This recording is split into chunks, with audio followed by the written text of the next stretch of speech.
Tens of thousands of years ago, primitive people brought fire into caves. This was the first technology. Our ancestors began to heat up their dwellings with fire and cook meat on coals. Many of them didn't live to the age of 20 and died from lung cancer. The air in the caves was filled with unbearable smog. What has changed since then? Mankind has improved technologically, and the number of fires has increased considerably.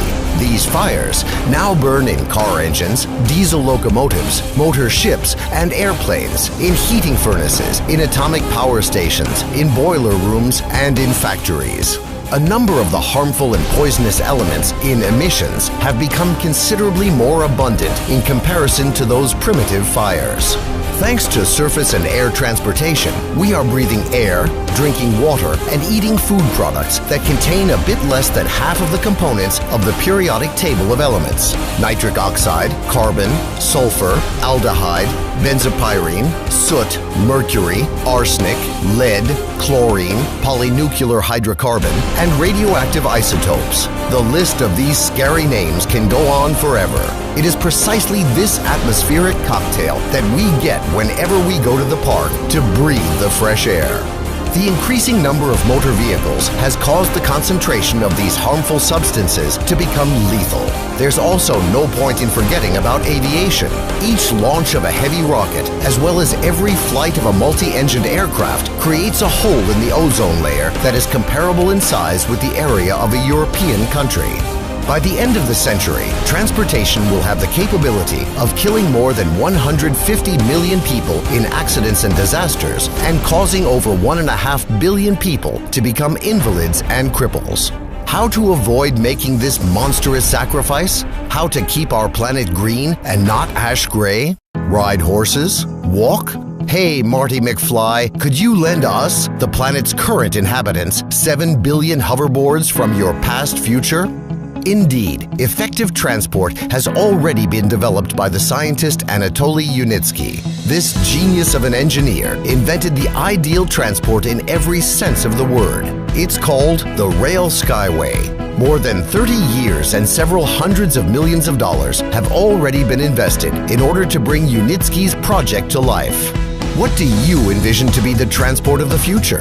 Just imagine a lightweight train or a sports car with steel wheels, which is situated on open-work elevated rails.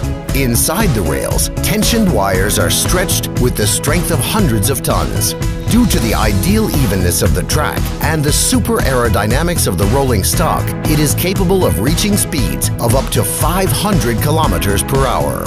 The cost of the trip to you will be 7 times cheaper than that of a conventional train. The level of safety will be 2,000 times higher than traveling by automobile, and a trip will require 10 times less electrical energy or fuel.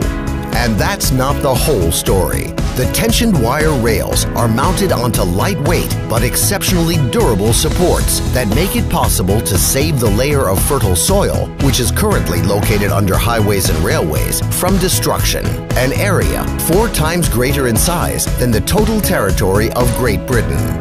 This soil will remain alive, it will breathe, and the green plants growing on it will produce sufficient oxygen for billions of people to breathe. In order to implement this form of transport all around the world, it must be compared with equivalent amounts that have already been spent, which today is approximately the same cost as 2 or 3 football players or 1 or 2 paintings by not even the most famous of impressionists. And it is possible to make this a reality with only public funding.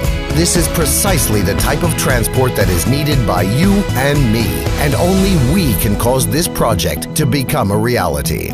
Become a co-investor of the public transport future. Invest in the future of your planet. Find out more at www.rsw-systems.com.